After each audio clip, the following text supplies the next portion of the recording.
L'inspection d'académie de Thiès et Plan International Sénégal, dans le cadre d'un partenariat, ont procédé au lancement du projet de renforcement de l'accès, du maintien des jeunes femmes, y compris celles porteuses de handicap, dans les centres de formation de la région de Thiès. C'est l'occasion pour nous d'exprimer notre gratitude à l'endroit de l'inspection d'académie de la région de Thiès pour la confiance renouvelée.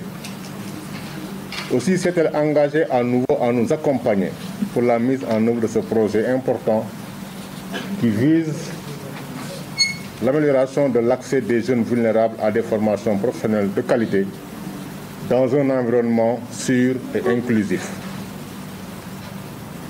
Le renforcement des capacités des jeunes femmes de 15 à 24 ans et des jeunes en situation de handicap au sein de 9 centres de formation professionnelle de la région de Thiès reste l'objectif majeur de ce projet.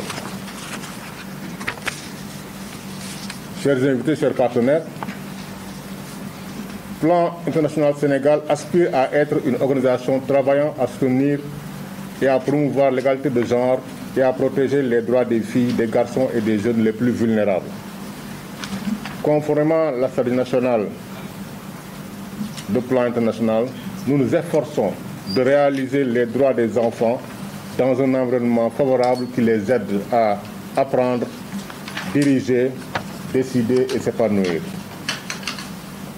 Notre objectif, notre plan stratégique quinquennal, 3 millions de filles parmi les plus vulnérables du Sénégal, ainsi que des garçons et des jeunes, bénéficient de meilleures possibilités d'apprentissage et deviennent des citoyens actifs qui agissent pour mettre fin aux mutilations génitales féminines.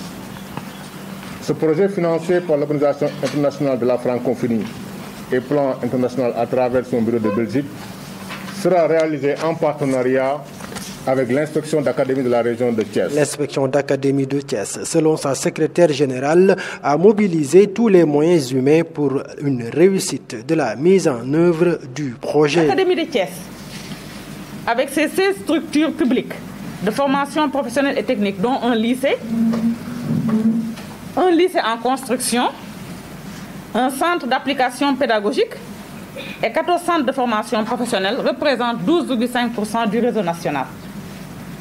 La circonscription scolaire de Thiès s'inscrit donc dans la mise en œuvre de la réforme de la formation professionnelle et technique qui consiste à développer plusieurs axes, dont l'élargissement de l'accès, l'amélioration de la qualité des enseignements-apprentissages par la mise en œuvre de l'approche par les compétences, l'APC, le renforcement de la gouvernance et de l'autonomie des structures, le développement et la mise en œuvre dans les structures de la FPT, la formation professionnelle et technique, d'un dispositif d'appui et de suivi à l'insertion socio-professionnelle.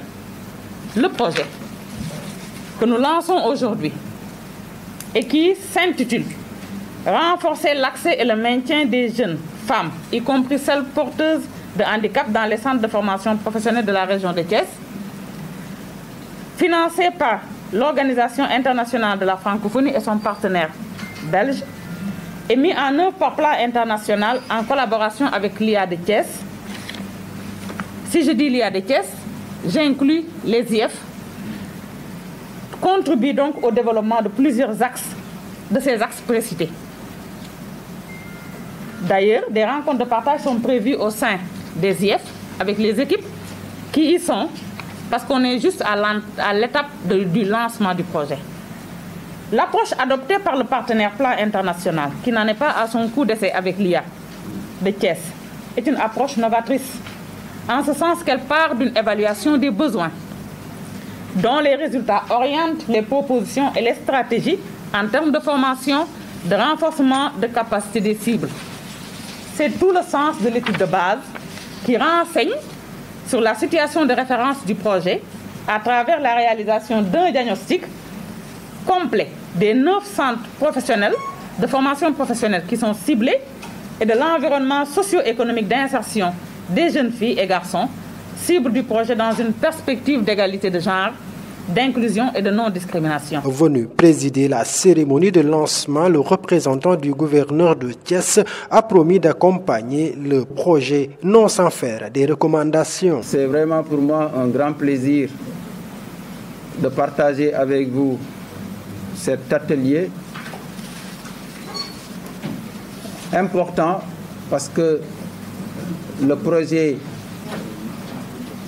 est un projet important également et intéressant pour nos apprenants, surtout les jeunes femmes en situation de handicap. Ce projet va leur permettre de renforcer leurs compétences. Il va également leur permettre de pouvoir identifier les violences basées sur le genre. Au-delà du changement de mentalité nécessaire pour avoir plus de femmes leaders, pour avoir plus de femmes compétentes, diplômées,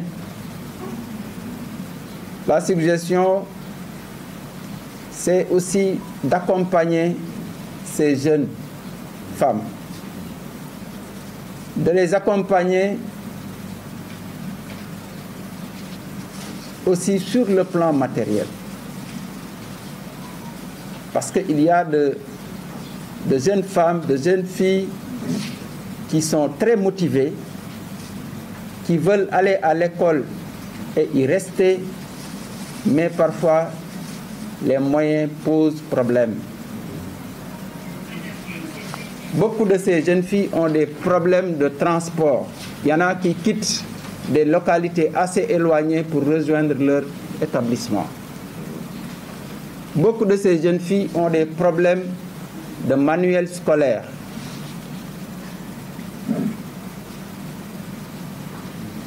Beaucoup de ces jeunes filles ont des problèmes de prise en charge même.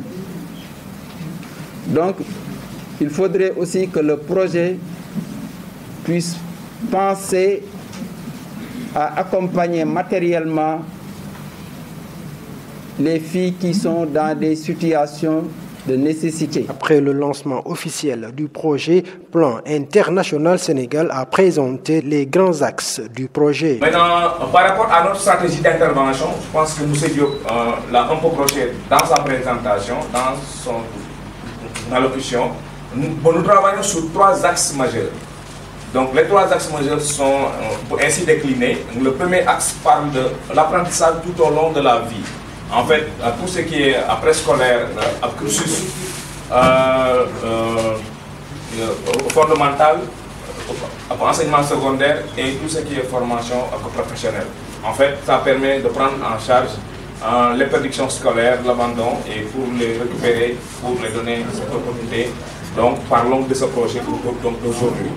Il y a l'axe leadership transformateur donc de genre, qui s'intéresse sur la gouvernance, en tout cas une culture de bonne gouvernance dans les organisations des jeunes, que ce soit des organisations associatives civiles ou des organisations qui sont logées dans, en tout cas, comme les gouvernements scolaires, pour développer la culture de la bonne gouvernance, tout en partageant les astuces, les références, les structures de prise en charge et comment faire pour, en tout cas, être dans les normes de protection.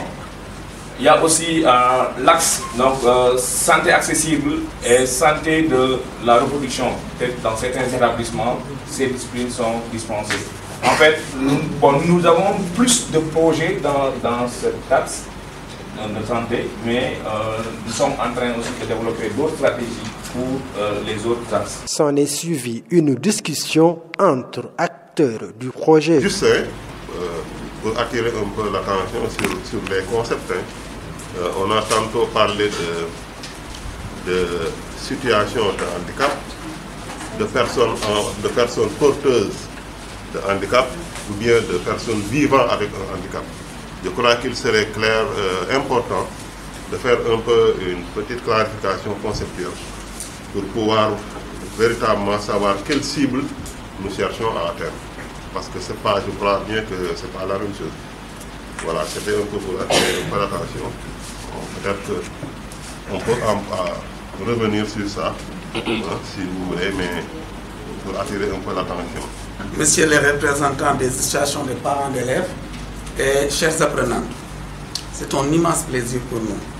Je parle en qualité de bénéficiaire, mais également en ma qualité de secrétaire général de la table de concertation de tous les établissements de formation professionnelle de la région de Thiès. Donc, M. Ngom Abdou, qui est le directeur du CEP de Thiès, est le coordinateur et il est empêché. Donc, nous, c'est vraiment un plaisir d'avoir été choisi par l'inspection d'académie en partenariat avec Plan pour dérouler ces activités. Je pense que le projet est venu à son heure. De Thiès. Moi-même, je suis porteuse de handicap. Mais permettez-moi de m'exprimer en wolof parce que ma cible est attestée, au niveau attesté, pour qu'ils puissent comprendre. Okay, merci. Man, li may wax maa ngi gërëm plan international ci initiative bi nga xamante ne def nañ ko mais bu ñu wax problème handicap fii def nañu fa ay discours def nañu présentation waaye seen présentation c'est pas inclusif. Je m'explique. Normalement war nañu fi am ci nga xamante ne dafa waroon a am langage des signes mën na am ñu am benn sourd-muet bi nga xamante ne déggul li nga xamante ne moom la ñuy wax benn remarque la. ñaareel bi aussi kii bi mën nañu ko def en braille jox ko ñi nga xamante ne duñu gis ñu xool boobu itam ay suggestion la pour prochainement. am na élèves yi nga xamante ne écouté nañu seen njàng lu tax amuñu ay sanitaires yi nga xamante ne mën nañ faa dem. Mënoo toog toute une journée nga def journée continue de 8h à 16h mënoo dem toilette mënta nekk am nga xamante ne loolu moo leen teree jàng. En termes de questions-réponses, nous sommes revenus sur beaucoup de points, beaucoup de zones d'ombre et la suite sera une intégration de toutes vos orientations que nous jugerons véritablement utiles et de qualité, parce que tout est de qualité, mais tout ne peut pas être pris en cours de route pour être intégré, mais tout ce qui peut être intégré sera intégré, soyez-en sûrs. L'inspection d'académie de Thiès, pour boucler la boucle, a présenté à son tour la composition et les stratégies du comité en charge de l'exécution du projet renforcement de l'accès du maintien des jeunes femmes, y compris celles porteuses de handicap.